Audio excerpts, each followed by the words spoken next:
Assalamualaikum warahmatullahi wabarakatuh. Waalaikumsalam warahmatullahi wabarakatuh. Selamat pagi anak-anak. Pagi Bu. Apa kabar kalian hari ini? Alhamdulillah. Alhamdulillah.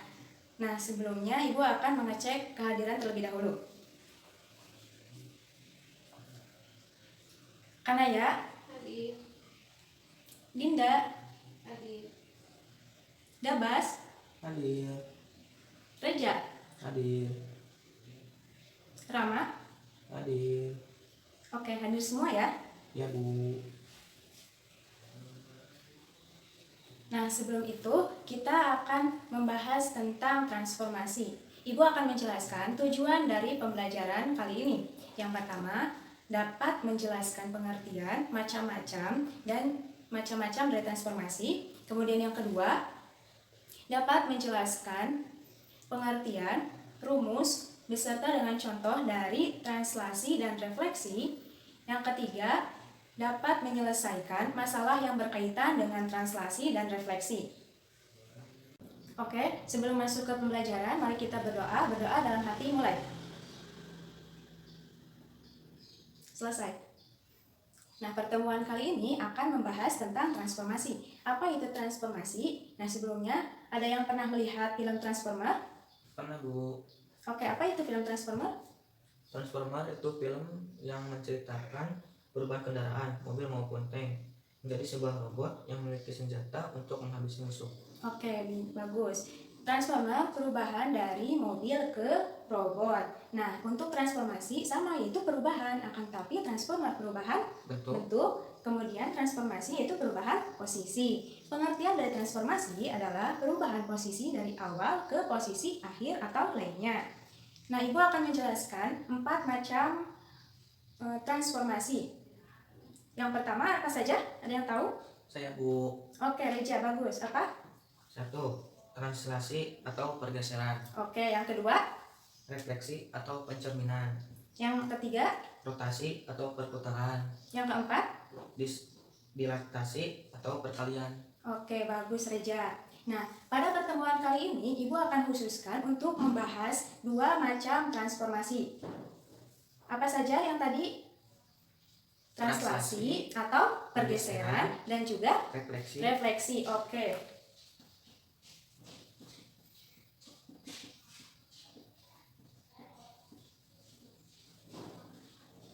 Transformasi. Tadi sudah dibahas ya di awal, perubahan posisi awal ke posisi akhir atau posisi lainnya. Yang pertama, macam-macamnya yaitu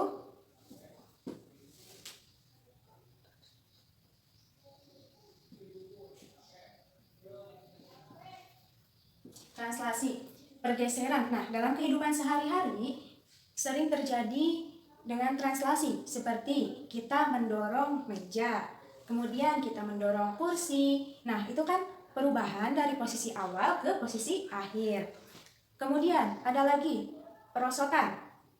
Nah, perosotan ini ketika kita berada pada puncak perosotan itu disebut posisi awal. Kemudian ketika kita sudah berada di ujung perosotan itu termasuk ke posisi akhir. Jadi apa yang disebut dengan translasi? Ada yang bisa menyimpulkan dari yang tadi Ibu sudah jelaskan? Translasi adalah pergeseran dari suatu titik ke awal ke titik akhir. Oke, contohnya bagus. Meja yang digeser atau kursi. Ya, pintar. Nah, di sini translasi ada rumusnya. Nah, rumus dari translasi adalah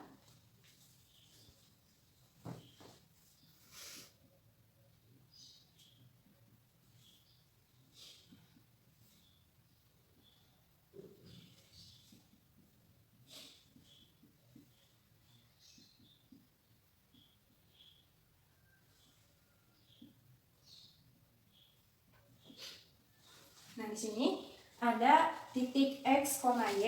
Ketika ditranslasikan, maka rumusnya yaitu X aksen, Y aksen. Dengan rumusnya sama dengan A, B ditambah X, Y. Atau bisa juga A tambah X, B tambah Y. Nah, sampai sini apakah sudah paham? Paham Bu? Paham Bu. Oke, kita ke contoh soal ya. Ya. Nah, di sini Ibu mempunyai contoh soal di mana A 3,1, B 10,4 dan C 3,4. Nah, di sini Ibu akan menggeser titik A sejauh 7 satuan. 1 2 3 4 5 6 7. Dari sini A aksen. Kemudian yang C-nya sama 7 satuan. Sini C aksen dan 1 2 3 4 5 6 7. Di sini B aksen. B karena kan yang C udah digeser ke sini. B aksen ya. Berada pada titik C awal, B aksen ya. Sampai sini paham? Paham. Nah, contoh lain misalkan di sini Ibu akan memberikan titik F. Nah, F berada di titik 5,6.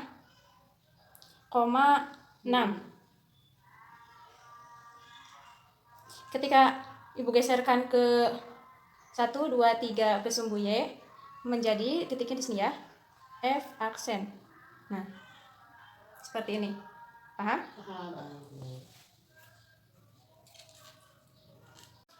Nah, dari penjelasan contoh tadi dapat disimpulkan bahwa translasi mempunyai sifat-sifat. Sifat yang pertama apa? Ada yang tahu? Tidak tahu, Bu. Oke, sifat yang pertama yaitu ukuran dari suatu benda akan sama ketika setelah ditranslasikan.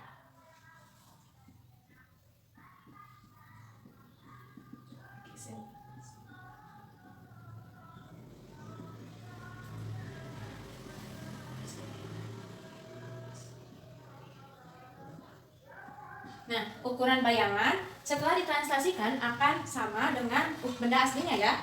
Nah, yang kedua yaitu bentuk dari bayangan benda akan sama dengan benda aslinya tentunya ya.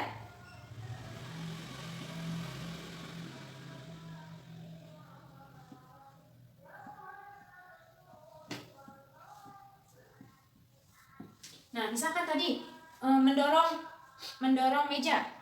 Nah, kita akan memberi tekanan, memberi dorongan kepada meja yang tadinya berada di titik A, kemudian setelah digeserkan berada di titik B. Apakah meja itu akan berubah bentuk menjadi bentuk kursi? Tidak. Tidak ya. Kemudian, apakah ukuran dari meja tersebut yang tadinya besar akan berubah menjadi kecil setelah digeserkan? Tidak. Tidak. Nah, dari sini sifat-sifat translasi, ukuran dan bentuk dari bayangan ataupun hasil akhir setelah ditranslasikan akan sama dengan bentuk aslinya. Seperti itu ya. Sampai sini paham? Paham, Bu. Alhamdulillah. Kita lanjut ke jenis transformasi yang kedua yaitu refleksi. Ya, Bu. Nah, yang selanjutnya di sini ada contoh segitiga ABC. Ketika akan mencerminkan terhadap sumbu X, maka hasilnya kita lihat sumbu X, titik A berada satu satuan di atas sumbu X. Nah, ketika dicerminkan terhadap sumbu X, titik A itu akan berada pada satu satuan di bawah sumbu X. Berarti sini ya. Sini A aksen. Kemudian yang titik B berada pada 1, 2, 3, 4 satuan di atas titik X. Ketika dicerminkan terhadap sumbu X, maka akan berada 4 satuan di bawah sumbu X. Kita hitung 1, 2, 3, 4. Sini B aksen. Kemudian titik C. Titik C berada pada 1, 2, 3, 4 satuan di atas sumbu X. Ketika dicerminkan terhadap sumbu X, maka titik C aksen berada pada 4 satuan di bawah sumbu X. 1, 2, 3, 4. Nah, ketika sudah mendapatkan nilai A aksen, B aksen, dan C aksen, kita sambungkan ke 3 titik tersebut. Nah, di sini sudah kita sambungkan ke 3 titik tersebut, maka akan menghasilkan segitiga A aksen, B aksen, dan C aksen. Nah, inilah bayangan dari segitiga ABC ketika dicerminkan terhadap sumbu X. Nah, bagaimana jika kita mencerminkan terhadap sumbu Y? Nah, terhadap sumbu Y, kita mempunyai A titik A berada di 1, 2, 3. 3 satuan sisi kanan. Nah, ketika kita akan mencerminkannya, maka titik A berada pada 3 satuan di sebelah kiri. Dari sumbu Y, kita hitung 1, 2, 3 di sini. A aksen. Kemudian titik C sama, karena sejajar dengan titik A, maka ketika kita cerminkan terhadap sumbu Y berada pada 3 satuan ke sebelah kiri. 1, 2, 3. Sini C aksen. Dan yang titik B berada pada 1, 2, 3, 4, 5, 6, 7, 8, 9, 10. 10 satuan sebelah kanan sumbu Y. Nah, ketika kita cerminkan terhadap sumbu Y, maka titik B ada pada 10 satuan ke sebelah kiri dari sumbu Y ya. 1, 2, 3, 4, 5, 6, 7, 8, 9, 10. Di sini B aksen. Nah, kita sambungkan ke 3 titik tersebut. Nah, akan didapat bayangan yang kedua dari segitiga ABC setelah kita cerminkan terhadap sumbu Y, yaitu seperti ini ya. Nah, ini sama. Dari ABC ke bayangan yang kedua. Bentuknya akan sama, kemudian ukurannya pun sama. Nah, hanya saja yang berbeda itu posisinya ya, karena telah dicerminkan terhadap sumbu Y. Sampai sini paham? Paham, Bu. Oke.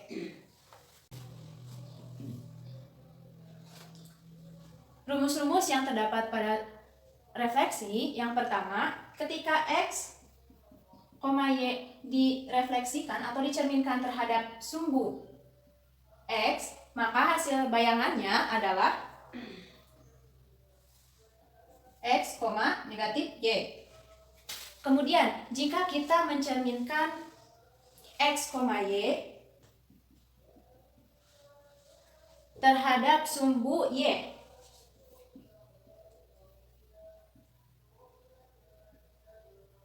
maka hasil bayangannya yaitu negatif X, Y. Nah, sampai sini apakah sudah paham? Paham, Bu. Nah, untuk lebih memahami secara dalam, Ibu akan kasih contoh ketika ada titik A atau titik M, yaitu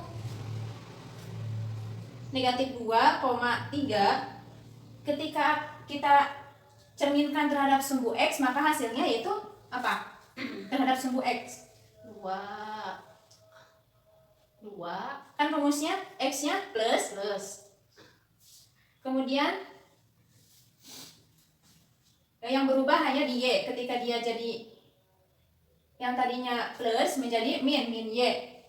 Nah, di sini kan awalnya emang sudah nilai X sudah negatif 2 ya. ya. Nah, di rumus kan tidak berubah nilai X-nya, berarti nilai X akan sama atau tetap? Sama. Ya, betul, akan sama, yaitu negatif 2. Kemudian X, min Y. Y-nya apakah sama?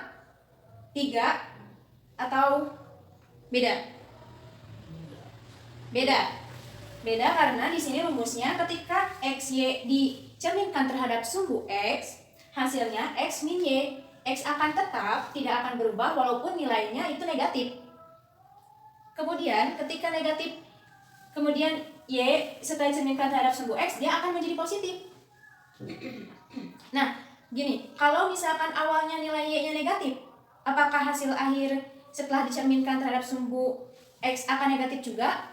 Tidak, karena ketika awalnya negatif, kemudian dicerminkan atau refleksikan terhadap sumbu X, dia negatif dikali negatif menjadi positif. Nah, karena di sini awalnya nilainya 3, kemudian setelah dicerminkan maka menjadi negatif 3.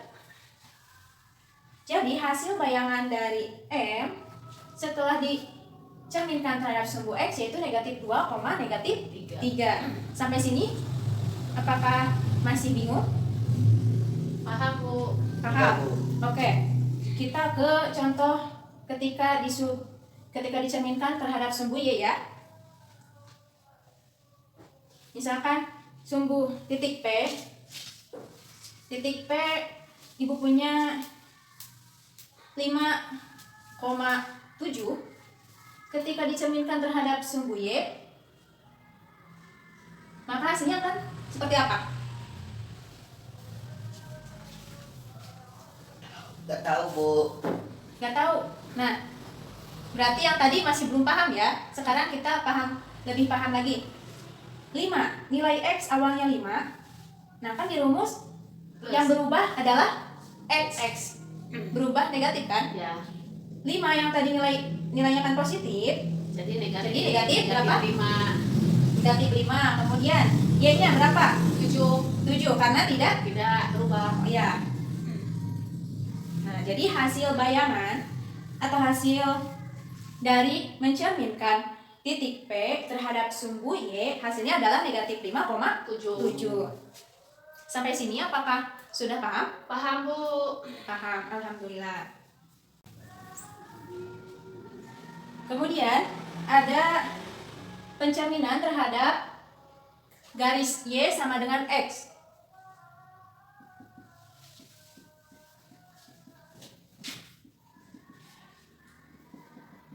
Nah, bagaimana X, Y ketika dicerminkan terhadap garis Y sama dengan X, maka hasil bayangannya yaitu Y, X. Nah, di sini bisa dilihat secara jelas ya. Ketika kita mempunyai X, Y dan dicerminkan terhadap garis Y sama dengan X, maka nilai hasil akhirnya yaitu Y, X. Nah, berpindah tempat. X, Y menjadi Y, X. Ya. Nah, Kebalik. contohnya, ya kebalik, dibalik. Misalkan kita mempunyai titik N negatif 3, negatif 7. Ketika kita cerminkan atau refleksikan terhadap garis Y sama dengan X, maka hasilnya berapa? Negatif 7, negatif 3. Iya, betul. Karena di sini hanya memindahkan atau dibalik ya. Ya. Iya Bu. Oke, selanjutnya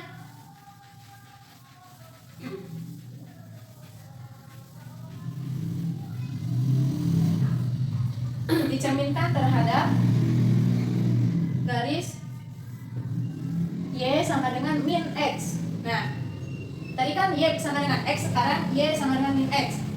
Kita punya X, Y. Ketika dicerminkan terhadap garis Y sama dengan min X, maka hasilnya adalah Y. min Min. Y, min Min X. X. Ya, sampai sini paham? Paham. Oke. Ibu kasih contoh untuk lebih paham lagi. Titik C. Titik C mau berapa? 4. 4, berapa? 4,6. 4,6. Nah, ketika direfleksikan atau dicerminkan terhadap garis Y sama dengan min X, maka hasilnya berapa? Min Min 6, min 4. Ya, bagus. Min 6, min 4. 4. Nah, sampai sini paham? Paham. Alhamdulillah.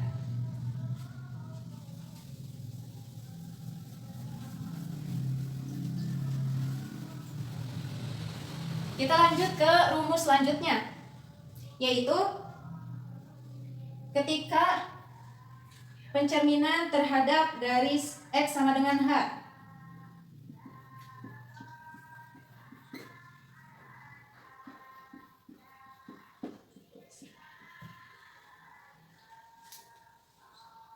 X, Y ketika dicerminkan terhadap garis X sama dengan H, rumusnya yaitu 2H atau 2 dikali H dikurangi X min Y.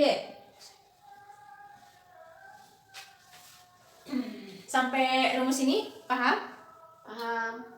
Nah, di sini Ibu akan memberikan contoh. Diketahui titik A yaitu 4 4,3. Kemudian kita akan cerminkan terhadap garis X sama dengan H. Nah, di sini negatif 1 ya. Nah, gimana sih caranya? Nah, kita sama-sama ya. Jawabnya di sini.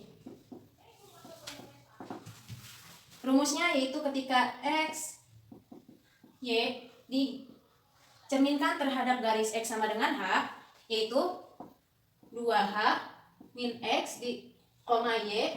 Nah, 2 hanya nilai H-nya berapa di sini? Min 1. Min 1 dikali H min 1 dikurangi nilai X. Nilai X pada titik A berapa? 4. 4 dikurangi 4, nilainya 3. Maka hasilnya yaitu 2 dikali negatif 1. 2 dikali negatif 1 berapa? Ada yang tahu? Negatif 2. Ya, negatif 2. 2, betul. Negatif 2 dikurangi 4. Nah, negatif 2 dikurangi 4 berapa? Negatif Ya, negatif 6,3. 3. Jadi hasilnya yaitu negatif 6,3. 3. Ya, betul. Kemudian titik A. Oh, kita hapus dulu. Sampai sini apakah ada yang ingin ditanyakan? Ada Bu, Apa? itu yang 2H negatif X, Y-nya belum ngerti.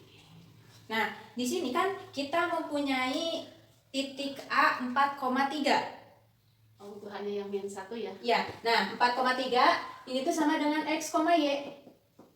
X-nya 4, Y-nya 3. Nah, di sini garis X sama dengan min 1, yaitu sama seperti garis 2H. X sama dengan H. X sama dengan H. Iya, ngerti Bu. Nah, jadi nilai H-nya tuh yang negatif Negatif 1, 1. seperti Iya. itu. Oke, makasih. Nah, jadi masukin ke nilai ke rumusnya ya, Ya. 2H min X, Y. 2, H-nya tadi negatif 1, jadi negatif 2 2, dikurangi X-nya yaitu 4, 4. Nah, Y-nya 3, 3. Negatif 2 dikurangi 4 hasilnya negatif 6. 6,3. Sampai sini paham? Paham Bu? Oke, kita lanjut ke rumus selanjutnya.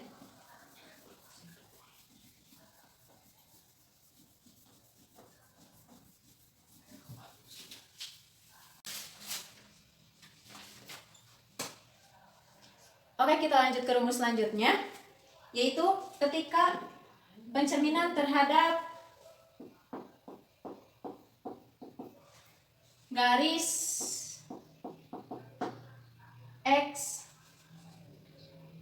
garis Y sama dengan K. Garis Y sama dengan K, maka X, Y ketika kita cerminkan terhadap garis Y sama dengan K, itu rumusnya yaitu X, 2K kurangi Y. Nah, di sini kita pakai titik A yang tadi ya, yaitu titik A 4,3. Kita akan refleksikan terhadap garis Y sama dengan K. K di sini yaitu negatif 3. Oke, jadi 4,3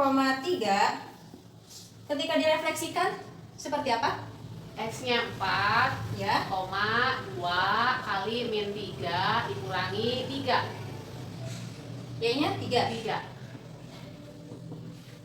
4 sama 4, 2 dikali negatif 3, negatif 6, betul. Kemudian Dikurangi dikurangi 3. Negatif 9. 9. Ya, iya betul. Jadi hasilnya adalah 4, 4, min 9. iya betul. Sampai sini paham? Paham Bu? Alhamdulillah. Coba sekarang kerjakan titik A ketika direfleksikan terhadap sumbu X. Ya, ada Bas? Boleh.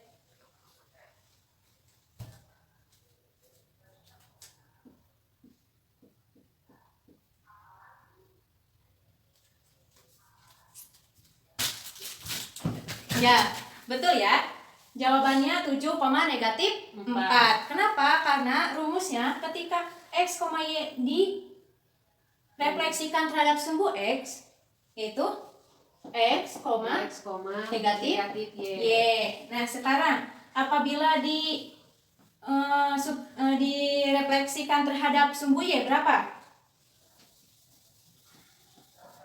Ada yang tahu Negatif ketika 3,6. yang A? Oh, yang A. Negatif 7,4. Ya, betul sekali. Ketika Yang dua. 7,4 dicerminkan terhadap sumbu Y, maka hasilnya Negatif 7,4. ya, betul Dinda. Terima kasih kepada Dabas dan Dinda yang sudah menjawab soal ini. Kemudian Ibu tadi ada titik B ya? Titik B. Tadi titik B berapa? Tuh, 3,6 3,6 ya. Nah, kita akan refleksikan terhadap sumbu Y sama dengan negatif 6. Terhadap garis Y. Garis Y sama dengan negatif 6. Berarti kan tadi Y sama dengan K kan? Ya. Ya. Gimana rumusnya? X, 2K, negatif Y. Ya, betul. X-nya berapa, Dinda? 3. X-nya 3. 3, Kemudian 2 kali K-nya K-nya 6. K-nya nggak ada, Bu. tadi garis Y sama dengan negatif 6 ya. Oh, K-nya berapa? negatif 6 Y-nya? dikurangi 6. Ya. Berapa jadinya? 3, 2 kali negatif 6, Negatif 12 dikurangi 6. 3, negatif 12 dikurangi 6. Negatif. dikurangi. Nah, jadi hasilnya itu 3, negatif 18. 18. Sampai sini paham? Paham, Bu? Alhamdulillah. Nah, selanjutnya Ibu akan memberikan lembar kerja siswa. Masing-masing dikerjakan. Untuk yang absennya ganjil, isi yang nomor ganjil yaitu 1, 3, dan 5. Kemudian yang absennya genap, isi nomornya 2 dan 4. Ya, dikumpulkan. Terakhir Ibu beri waktu 10 menit dari sekarang. Ya, Bu. Oke, waktunya sudah habis. Silakan untuk KM mengumpulkan lembar kerja siswa.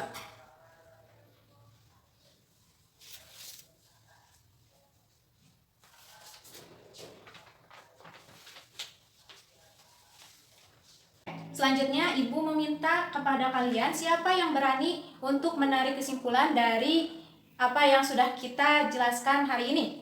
Saya, Bu. Oke, Kania, silakan. Transformasi geometri merupakan perubahan posisi, yaitu perpindahan dari satu posisi awal, misalkan posisi A ke posisi B, ya. Ya, posisi awal ke posisi akhir. Ya. Terus ada macam-macamnya transformasi itu. Yang pertama adalah translasi atau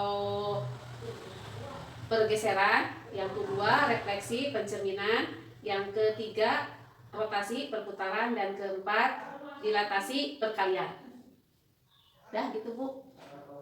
Oke, baik.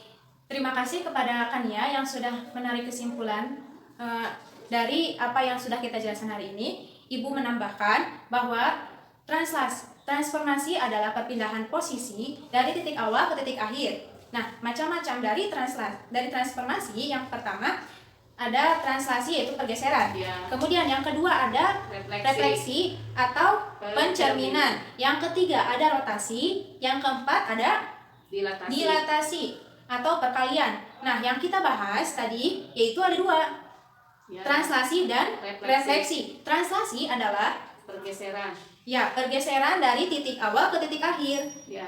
Nah, sifatnya tidak merubah bentuk dan ukurannya tetap sama dengan benda aslinya. Ya. Kemudian refleksi adalah perpindahan semua titik yang menggunakan sifat pencerminan pada cermin datar, ya. Nah, contoh dari pencerminan tadi seperti bercermin, ya. Kemudian contoh dari translasi adalah mendorong mendorong benda seperti meja, mendorong kursi ataupun menarik meja seperti itu ya. Nah, untuk minggu depan Ibu harap kalian mempersiapkan materi tentang rotasi dan dilatasi, yaitu kelanjutan dari macam-macam transformasi ya. Iya, Bu. Nah, untuk pembelajaran hari ini Ibu cukupkan sampai di sini.